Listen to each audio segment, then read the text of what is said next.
ഇപ്പൊ ഇതിനകത്ത് പാടുന്നു പൂർണ്ണിമ ഇങ്ങനെ ഇരിക്കുന്നു ഒന്നും ഒരു അറിയായിരുന്നു ഇവര് ചേച്ചി എന്റെ അടുത്ത് ചോദിച്ചു ഇടയ്ക്ക് ഇതെന്താണ് രാജീവേ ഇത് രാജീവിനോട് പറയും ഇതെന്ത് ഇവ പതിവില്ലാതെ എന്താ അറിയണ്ട കുട്ടിക്ക് അത് എങ്ങനെ ഒപ്പിച്ചു എന്നുള്ളത്. കാരണം അമ്മയുടെ എന്തെങ്ങനെ ഒപ്പിച്ചു സോറി കോ ആർട്ടിസ്റ്റ് അമ്മ നിങ്ങളുടെ ഒരുമിച്ച് വർക്ക് ചെയ്യുന്നതിനിടയിൽ സാധാരണ നമ്മളിങ്ങനെ എന്തെങ്കിലും ഒരു സ്പാർക്ക് വന്നാൽ തന്നെ അയ്യോ കൂടെ അമ്മയുണ്ട് എന്നുള്ളൊരു പേടിയൊക്കെ വരും. പക്ഷെ അതിനിടയിൽ നിങ്ങളുടെ റിലേഷൻഷിപ്പ് എങ്ങനെ നിങ്ങൾ അത് മൂവ് ചെയ്ത് കൊണ്ടുപോയി? ഒരിക്കലും നമ്മള് ഒന്നാമത്തെ കാര്യം എനിക്കിതൊന്നും ഇപ്പൊ പറയേണ്ട കാര്യമോ എന്നാലും പറഞ്ഞു പോകേണ്ട വളരെ ഇമ്പോർട്ടന്റ് ആയിട്ടുള്ള ഒരു കാര്യം എന്ന് പറയുന്നതേ അന്നത്തെ കാലഘട്ടത്തിൽ എനിക്ക് സംസാരിക്കാൻ പറ്റുന്ന അല്ലെങ്കിൽ എനിക്ക് വൈബ് ചെയ്യാൻ പറ്റുന്ന ഇന്നത്തെ ഭാഷയും പറഞ്ഞാൽ ഭാഷയും കൂടെ നോക്കി ഇന്നത്തെ ഭാഷയിൽ വൈബ് എന്ന് പറയുമല്ലോ അതുപോലെ സമപ്രായക്കാരൻ അദ്ദേഹം ഉണ്ടായിരുന്നുള്ളൂ. വേറെ എല്ലാരും പ്രായം ചെന്നവരാ. പിന്നെ ഞാൻ ഈ വയസ്സായ ആൾക്കാരുടെ കൂടെ കറങ്ങി അടിച്ച് നടക്കും. ഞാൻ എന്നെ കൊണ്ട് മിക്കവാറും അതെടുക്കൂ ഇതെടുക്കൂ കുട്ടി ലൈറ്റ് ഓഫ് ചെയ്യൂ ഫാൻ ഇടൂ ഓടി നടന്ന് കാര്യങ്ങൾ ചെയ്ത് 19 വയസ്സല്ലേ ഉള്ളൂ. 19-20 വയസ്സ് സമയത്ത് അതേ സമപ്രായക്കാര് സിനിമ സെറ്റിൽ ഉണ്ടാവുക എന്ന് പറയുന്നത് വളരെ കുറവാണ്. വളരെ കോ ആക്ടേഴ്സ് ഉണ്ടെങ്കിലേ ഉള്ളൂ. അതിപ്പോ ഞാൻ പെയ്തു പൊഴിയാതെ എന്ന് പറയുന്ന സീരിയലില് ഒന്നാമത് എനിക്ക് ഭയങ്കര ഹോം സിക്നെസ് ആണ്. ഞാൻ എറണാകുളം വിട്ട് തിരുവനന്തപുരം തന്നെ കുറേ ലോങ് ആദ്യമായിട്ടാണ് അത്രയും ലോങ് ഡേയ്സ് മാറി നിൽക്കുന്നതെല്ലാം. പിന്നെ നമുക്ക് ഒരു ഷോട്ട് കഴിഞ്ഞ് അഭിനയിച്ചാൽ ബുക്ക് വായിക്കും അത്രേ ഉള്ളൂ. പിന്നെ അതല്ലാതെ കുറെ നേരം ക്യാമറ അദ്ദേഹത്തിന്റെ കൂടെ പോയി സഹായിക്കും, കുറെ നേരം ഡയറക്ടർ സാറിനെ കൂടെ പോയി സഹായിക്കും. ഇതൊക്കെ തന്നെയുള്ളൂ. അപ്പോൾ അത് കഴിയുമ്പോഴത്തേക്കും ഇന്ദ്രൻ ഈ പറയുന്ന പോലെ ഇന്ദ്രൻ നാഗർകോയിലാണ് ആ സമയത്ത് പഠിച്ചുകൊണ്ടിരുന്നത്. എഞ്ചിനീയറിംഗിന് പഠിച്ചുകൊണ്ടിരിക്കുന്ന സമയമാണ്. അപ്പോൾ ഇന്ദ്രൻ ഈ അമ്മേനെ ലൊക്കേഷനിൽ കൊണ്ടുവിടാൻ വരും. പിന്നെ ലോങ് വീക്കെൻഡ്സ് ഉള്ള സമയത്തൊക്കെ സെറ്റിൽ വരും. നമ്മൾ ഓരോ കാര്യങ്ങൾ പറയും. ഒബ്വിയസ് ആണല്ലോ. ഇപ്പൊ ഇന്ന് ഏതെങ്കിലും നമ്മളുടെ വീട്ടിലൊരു ഗ്യാതറിംഗ് നോക്കിയാൽ തന്നെ നമ്മുടെ കുട്ടികളെല്ലാവരും സമപ്രായക്കാരോടൊപ്പം അല്ലേ സംസാരിക്കുക. അങ്ങനെ സംസാരിച്ചു തുടങ്ങിയതാണ്. പിന്നെ സെയിം ടേസ്റ്റ് ഓഫ് മ്യൂസിക് ആണ്. പറയുന്ന കാര്യങ്ങളിലും കുറേ ഈ പറയുന്ന പോലെ റിലേറ്റ് ചെയ്യാൻ പറ്റി എന്നുള്ളൊരു സംഭവമുണ്ട്. And I don't know what happened, when happened, it just happened. Yeah. അതാണ് അതിൻ്റെ ഏറ്റവും ബ്യൂട്ടിഫുൾ ആയിട്ടുള്ള സംഭവം. ബിക്കോസ് ഇപ്പോൾ 20 ഈ പറയുന്ന ഈ ദിവസം തൊട്ട് ഇന്ന് വരെ നിൽക്കുകയാണെങ്കിൽ ഈസിലി ഒരു 25 വർഷമായി. സോ ആ മാജിക് ഇപ്പോൾ 25 ഇയേഴ്സ് ഹോൾഡ് ചെയ്യാൻ പറ്റിയിട്ടുണ്ട് എന്നതാണ് ഞാൻ മനസ്സിൽ സൂക്ഷിക്കുന്ന ഒരു കാര്യം. വലിയൊരു കാര്യം തന്നെയാണല്ലോ ഇന്നത്തെ കാലത്ത്. വളരെ നമുക്ക് കോമ്പാറ്റബിൾ ആയിട്ടുള്ള ഇന്നത്തെ കാലത്തിന്റെ എന്നുള്ളതല്ല, ഇതിന് ഇമ്പോർട്ടൻ്റ് ആയിട്ട് നമ്മൾ ആസ് പീപ്പിൾ നമ്മൾ മാറുമല്ലോ. 20കളിൽ നമ്മളല്ലല്ലോ 30കളിൽ നമ്മൾ, അതല്ല 40കളിൽ. അത് കീപ്പ് ചെയ്ത് പോകാൻ പറ്റണ്ടേ? ലോകം മാറുന്നത് വേറെ വിഷയം. നമ്മളുടെ മാറ്റത്തിനോടൊപ്പം തന്നെ നമ്മളുടെ റിലേഷൻഷിപ്സും ചുറ്റുമുള്ള ആൾക്കാരെയും മാനേജ് ചെയ്തുകൊണ്ട് അല്ലെങ്കിൽ അത് അങ്ങോട്ടും ഇങ്ങോട്ടും രണ്ടുപേർക്കും കംഫേർട്ട് ആവുന്ന രീതിയിൽ കൊണ്ടുപോകാൻ പറ്റുക എന്ന് പറയുന്നത് അതൊരു ഒരു ആങ്കറാണ്. അപ്പം ഇന്ന് നമ്മളുടെ ഒരു എന്താ പറയുക ഒരു സോഷ്യൽ മീഡിയയിലേക്ക് എത്തുമ്പോൾ ഡിജിറ്റൽ മീഡിയയിലേക്ക് എത്തുമ്പോൾ അതിനൊരു കൾച്ചർ കുറച്ച് നല്ല ഡിഫറെൻ്റ് ആണ്. പ്രേക്ഷകർ കാണാൻ ആഗ്രഹിക്കുന്ന എല്ലാ പ്രേക്ഷകരും അല്ല, പല കാര്യങ്ങളും കാണാൻ ആഗ്രഹിക്കുന്ന പ്രേക്ഷകരുണ്ട്. അമ്മയെ തല്ലിയാലും രണ്ടുണ്ട് പക്ഷം എന്ന് പറയുന്നത്.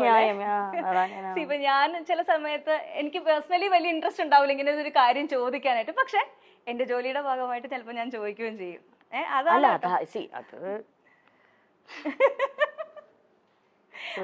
അപ്പൊ ആ ഒരു അങ്ങനെ ഒരു ആങ്കറിങ്ങിൽ വന്നിട്ടുള്ള ഒരു മാറ്റം. ഇപ്പം ഇന്റർവ്യൂസ് ഇതേപോലെ കഥ ഇതുവരെ അല്ലാതെ തന്നെ ഒത്തിരി നല്ല നല്ല ഇന്റർവ്യൂ പ്രോഗ്രാംസ് ചെയ്തിട്ടുണ്ട്. ഞാനൊക്കെ കണ്ട് ഒരുപാട് നമ്മുടെ അപ്പൂസൊക്കെ ഭയങ്കര ഫാനായിരുന്നു കേട്ടോ. കഥ ഞങ്ങളുടെ ചാനലിൽ തന്നെ ഇങ്ങനെ ഒരു ഷോ കോൺസെപ്റ്റ് കൊണ്ടുവന്നത് കഥ ഇതുവരെ ഇൻസ്പയർഡ് ആയിട്ടാണ്.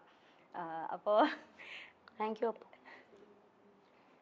അപ്പോൾ ഈ ഒരു മാറ്റം ഇപ്പം ഞാനിത് പറയാൻ കാരണം മല്ലികാമ്മേനെ ഏത് ഇന്റർവ്യൂവിൽ കണ്ടാലും ബേസിക് ആയിട്ട് ചോദിക്കുന്ന ഒരു കാര്യമുണ്ട് മരുമക്കളെ പറ്റിയിട്ട്. അപ്പം അമ്മ എന്തെങ്കിലുമൊക്കെ പോയി പറയുകയും ചെയ്യും. അത് കിട്ടാൻ വേണ്ടിയിട്ട് നമ്മൾ എന്തെങ്കിലും ഒരു സാധനം ഇട്ട് കൊടുക്കും. അത് നിങ്ങൾ ചിരിക്കൊന്നും വേണ്ട, അമ്മ നല്ല മിടിക്കുക. അമ്മയ്ക്ക് അറിയാം നിങ്ങൾക്ക് എന്താ വേണ്ടെന്ന്. അതുകൊണ്ടാണല്ലോ നിങ്ങൾ പിന്നെ ചോദിക്കുന്നേ. നിങ്ങൾക്ക് ആവശ്യമുള്ള സാധനം അമ്മ തരുന്നുണ്ടല്ലോ, അത്ര അറിഞ്ഞാൽ മതി എനിക്ക്. സോഷ്യൽ മീഡിയയിൽ എന്താണ് ട്രെൻഡ്, എന്താണ് പ്രേക്ഷകന് വേണ്ടത്, എന്താണ് ചാനലിന് വേണ്ടതെന്ന് കൃത്യമായി അറിയുന്ന വേറൊരു വ്യക്തി ഉണ്ടോ എന്ന് എനിക്ക് ഇപ്പോഴും സംശയം. അമ്മയുടെ ഞാനെപ്പോഴും അത് പല ഇന്റർവ്യൂസിലും ഞാനത് പറഞ്ഞിട്ടുണ്ട്. അമ്മയുടെ പ്രായത്തിൽ അത്രയും റെലവെന്റ് ആയിട്ട് നിൽക്കാൻ പറ്റുക എന്ന് പറയുന്നത് ഭയങ്കര ഡിഫിക്കൽട്ടായിട്ടുള്ള ഒരു കാര്യം തന്നെയാണ്. അത് ഇന്നത്തെ ജനതയ്ക്ക് എന്താണ് ഇഷ്ടം, അല്ലെങ്കിൽ ഇന്നത്തെ ജനതയ്ക്ക് റിലേറ്റ് ചെയ്യാൻ പറ്റുന്ന രീതിയിലുള്ള കാര്യങ്ങൾ സംസാരിക്കുകയും അവർക്ക് മനസ്സിലാവുന്ന രീതിയിൽ അത് എക്സ്പ്രസ് ചെയ്യാൻ പറ്റുക എന്ന് പറയുന്നത് ഭയങ്കര ഇമ്പോർട്ടൻ്റ് അല്ലേ. അപ്പം അമ്മ അതിൽ മിടിക്കുകയാണ്. ഞങ്ങളുടെ ചാനലിൽ തന്നെ വന്ന പ്രോഗ്രാമിൽ വന്നൊരു വേറൊരു സാധനം കൂടി ഞാൻ കാണിച്ചു തരാം കേട്ടോ. അമ്മയുടെ ആൻസർ പറഞ്ഞു, ഇത് കേട്ടിട്ട് മരുമക്കളുടെ റെസ്പോൺസ് നമ്മൾ ഇതിൻ്റെ ഒരു റിയാക്ഷൻ ആക്ച്വലി വേറെ വന്നിട്ടുണ്ടായിരുന്നു. ഇത് ട്രോളാണ് കേട്ടോ, ഞങ്ങൾ ചാനലുകാർക്കുള്ള ട്രോളാണ്. കുറച്ച് ഫ്രഷ് ക്വസ്റ്റ്യൻ എടുക്കട്ടെ. മല്ലികാന്റിക്ക് ഏറ്റവും ഇഷ്ടമുള്ള മരുമോൾ സുപ്രിയാണോ പൂർണിമയാണോ? ഇന്ദ്രജിത്താണോ പൃഥ്വിരാജാണോ മല്ലികാന്റിക്ക് ഏറ്റവും ഇഷ്ടം? അടുത്തത് റാപ്പിഡ് ഫയർ ആണ്. 3 ആളുടെ പേര് പറയാം, അതിൽ ഒരാളുടെ പേര് മല്ലികാന്റി പറഞ്ഞേ പറ്റുള്ളൂ. മല്ലികാന്റിക്ക് ഏറ്റവും ഇഷ്ടമുള്ള പേരക്കുട്ടികൾ ഇവരിൽ ആരാണ്? അലങ്കൃത, പ്രാർത്ഥന, നക്ഷത്ര. ഇഷ്ടമില്ലാത്തത് പറയാട്ടാ. ഏറ്റവും സെൽഫിഷായ മരുമോൾ സുപ്രിയാണോ പൂർണിമയാണോ? ഇത് നിങ്ങൾക്കെതിരെയുള്ള ട്രോളാണ്. മല്ലികാന്റി പോയല്ലോ, ഒരു ഫ്രഷ് ക്വസ്റ്റ്യൻ കൂടി ഉണ്ട്. ഇന്ദ്രനാണോ പൃഥ്വിയാണോ? നല്ല മക്കൾ ഇവരാരാണ്? ഇതിന്റെ വേറെ സംഭവം ഒറിജിനൽ സാധനം ഞങ്ങളുടെ ചാനലില് മല്ലികാമ്മയുടെ ഷോ വന്നപ്പം വന്ന ക്വസ്റ്റ്യൻ ഓഡിയൻസിന്റെ ഇടയിൽ നിന്ന് വന്നതാണ്. ചെറുതായിട്ടെങ്കിലും ഒരു അമ്മായിയമ്മ മരുമകൾ പോരുണ്ടെങ്കിൽ ആ പോരെടുക്കുന്ന ആരെടുത്തായിരിക്കും? സുപ്രിയ. എനിക്കത് ഇഷ്ടമേ അല്ല. ഞാൻ എന്നെ കിട്ടത്തില്ല പോരിന്. ഞാൻ ഇവരുടെ കൂടെ താമസിക്കത്തില്ലല്ലോ. പിന്നെ പോരെടുക്കാൻ ഇതെങ്ങനെ പോരെടുക്കുന്നത്? ഞാൻ നിൽക്കത്തില്ല. ഞാൻ വേറെ അത് പറയാൻ മക്കൾക്ക് വലിയ പരാതിയാ കൂടെ ശ്രദ്ധിക്കാതെ. അതല്ല, അതുകൊണ്ടാണ് ഈ സ്നേഹം. നമ്മള് കൂടെ കിടന്ന് വരവയാ തീർന്ന കാര്യം അതോടുകൂടി തീർന്നു. അല്ല, എന്നാൽ ഒരു ഇച്ചിരി മല്ലികാന്റിക്ക് ഒന്ന് ഇവളെ ഒന്ന് സൂക്ഷിക്കുന്നതാണ് നല്ലതെന്ന് തോന്നിയത് ഇവരിൽ ആരെയാണ്? നിങ്ങൾക്കിത് എന്താണ് എന്തറിഞ്ഞാലാണ് നിങ്ങൾക്ക് സന്തോഷാവുക? എനിക്കതറിയാം. ഏത് ഉത്തരം കിട്ടിയാലാണ് നിങ്ങൾക്ക് സന്തോഷാവുക? എന്താ നിങ്ങൾ കേൾക്കാൻ ആഗ്രഹിക്കുന്നത്? ഇത് കേൾക്കുമ്പോ എന്താ തോന്നുന്നു ശരിക്കും? ഇല്ല, എനിക്ക് അങ്ങോട്ടാ ചോദിക്കാനല്ലോ. നിങ്ങൾ ചോദിക്കുന്ന ചോദ്യങ്ങൾക്ക് അതനുസരിച്ച് ഉത്തരം തരാലോ എന്ന് വെച്ചിട്ടായി ചോദിക്കണം കേട്ടോ. എന്ത് കേട്ടാലാണ് നിങ്ങൾക്ക് കൂടുതൽ സന്തോഷം? സത്യം പറയല്ലോ, എനിക്ക് അറിയത്തില്ല. ഞാൻ ഈ ക്വസ്റ്റ്യന്റെ ആളല്ല, സത്യസന്ധമായിട്ട് പറയുവാണെങ്കിൽ. ഈ ഇന്റർവ്യൂസ് ഞാനിപ്പോ സിനിമ കുറെ ഇന്റർവ്യൂസ് ചെയ്യണ്ടല്ലോ. ഇത് ഒരു മാറ്റമാണ് ആക്ച്വലി, സമയത്തിനനുസരിച്ചുള്ള മാറ്റമാണ്. ഇങ്ങനെ വളരെ പേഴ്സണൽ ആയിട്ടുള്ള ഇറലവെന്റ് ആയിട്ടുള്ള ക്വസ്റ്റ്യൻസ് തന്നെ ഞാൻ പറയും. പക്ഷെ ഇങ്ങനത്തെ ക്വസ്റ്റ്യൻസിലേക്ക് ആങ്കർ ചോദിക്കുന്നതിനെ പറ്റി ആ ഒരു ജോലിയിൽ ഇരുന്ന ഒരാളാണ് അല്ലെങ്കിൽ ചെയ്യുന്ന ഒരാളാണ്. എനിക്കൊരു പേഴ്സണൽ റൂളുണ്ട്. ഞാൻ മുമ്പിലിരിക്കുന്ന വ്യക്തിയെ അതിപ്പോ ഒരു ഇന്റർവ്യൂവർ എന്ന രീതിയിൽ ഞാൻ ഇന്റർവ്യൂ ചെയ്യുന്നപ്പം കഥ ഇതുവരെ ചെയ്തപ്പോഴാണെങ്കിലും അത് കഥ ഇതുവരെയിലാണ് എൻ്റെ ലൈഫ് ചേഞ്ചിങ് ജേർണി ആയിരുന്നു കഥ ഇതുവരെ എന്ന് പറയുന്ന ആ സമയത്ത്. കാരണം ഞാൻ ഇന്റർവ്യൂ ചെയ്തിട്ടുള്ള കുറേ മഹത്തായിട്ടുള്ള വ്യക്തികളും അവരുടെ ജീവിത പാഠങ്ങളിലൂടെ ഞാൻ പഠിച്ച കാര്യങ്ങൾ കുറേയാണ്. കാരണം ഞാൻ അവരെ മുമ്പിൽ ഇരുത്തുന്നതിന് മുന്നേ കുറേ അവരെക്കുറിച്ച് പഠിച്ചിട്ടാണ് അവിടെ ഇരിക്കുന്നത്. ഒരു പ്രോപ്പർ ഹോംവർക്ക് ചെയ്ത് ഒരാഴ്ചയോളം അവരുമായി മാനസികമായി സഞ്ചരിച്ചിട്ടാണ് നമ്മൾ ഒരു ഇന്റർവ്യൂവിന് അവരെ കൊണ്ടിരുത്തുന്നത്.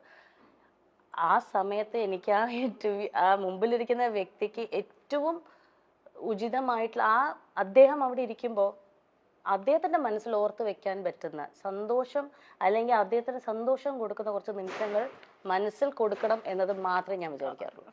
എൻ്റെ ഇന്റർവ്യൂവിനെ കുറിച്ച് ആലോചിക്കുമ്പോൾ മുമ്പിലിരിക്കുന്ന വ്യക്തിക്ക് ഒരു സന്തോഷവും സമാധാനം ഉണ്ടാവണം. ഞാൻ എൻ്റെ ഏറ്റവും ട്രൂ സെൽഫായിരുന്നു അവിടെ, അല്ലെങ്കിൽ എനിക്ക് എൻ്റെ മെമ്മറബിൾ മൂമെന്റ് ആയിരുന്നു ഞാൻ ഈ ഇന്റർവ്യൂവിൽ സ്പെൻഡ് ചെയ്യാൻ പറ്റിയത് എന്ന് ആ ഒരു ഹോസ്റ്റിന് ആ ഒരു ഗസ്റ്റിന് ഫീൽ ചെയ്യിപ്പിക്കാനുള്ള രീതിയിലുള്ള ഇന്റർവ്യൂസേ ഞാൻ പ്ലാൻ ചെയ്യാറുള്ളൂ. ഒരിക്കലും മുമ്പിലിരിക്കുന്ന വ്യക്തിയെ ഡിസ്റെസ്പെക്ട്ഫുൾ ആയിട്ട് അവർക്ക് അൺകംഫർട്ടബിൾ ആയിട്ടുള്ള രീതിയിൽ ചോദിക്കരുത് എന്ന് തന്നെ എനിക്കൊരു പേഴ്സണൽ ആയിട്ടുള്ള അതെൻ്റെ പേഴ്സണൽ സംഭവമാണ്. റൂൾ ബുക്കിൽ പ്രധാനമായി വരുന്ന ഒരു കാര്യമാണ്. അതുകൊണ്ട് തന്നെയാണ് ഞാൻ അധികം ഇന്റർവ്യൂസും ചെയ്യാത്തത്. കാരണം ആരെയും ഞാൻ കുറ്റം പറയുകയല്ല, കംഫർട്ട് ലെവൽ ഭയങ്കര ഇമ്പോർട്ടൻ്റ് ആണല്ലോ. ഇപ്പം ചോദിക്കുന്ന ചോദ്യങ്ങൾക്ക് കംഫർട്ടായിട്ടുള്ളവർ ആൻസർ പറയും, ചിലവർക്ക് അത് അൺകംഫർട്ടബിൾ ആണ്, അവരത് പറയില്ല. പക്ഷെ ഇന്റർവ്യൂവിനെ സംബന്ധിച്ചിടത്തോളം നിങ്ങൾക്ക് അത് പറ്റില്ല. നിങ്ങൾക്ക് ഒരു സർട്ടൻ കോളം ബുക്ക് ഉണ്ട്, അത് ടിക്ക് ചെയ്തേ പറ്റുള്ളൂ അല്ലേ. എനിക്ക് അങ്ങനെ ആരില്ല. ഞാൻ ചെയ്തിരുന്ന ഷോയിൽ എനിക്ക് പേഴ്സണൽ ആയിട്ടുള്ള ഒരു സ്വന്തമായി പറയാറുണ്ട് ഞാൻ ഇന്ന കാര്യങ്ങൾ ചെയ്യില്ല, ഞാൻ ഇന്ന രീതിയിലേ ചെയ്യുള്ളൂ എന്ന് എനിക്കതേ സ്വന്തമായി തന്നെ. പറ്റുള്ളൂ. എനിക്കതേ പറ്റുള്ളൂ. കാരണം എനിക്ക് ഒരാൾ അൺകംഫർട്ടബിൾ ആക്കാൻ പറ്റില്ല.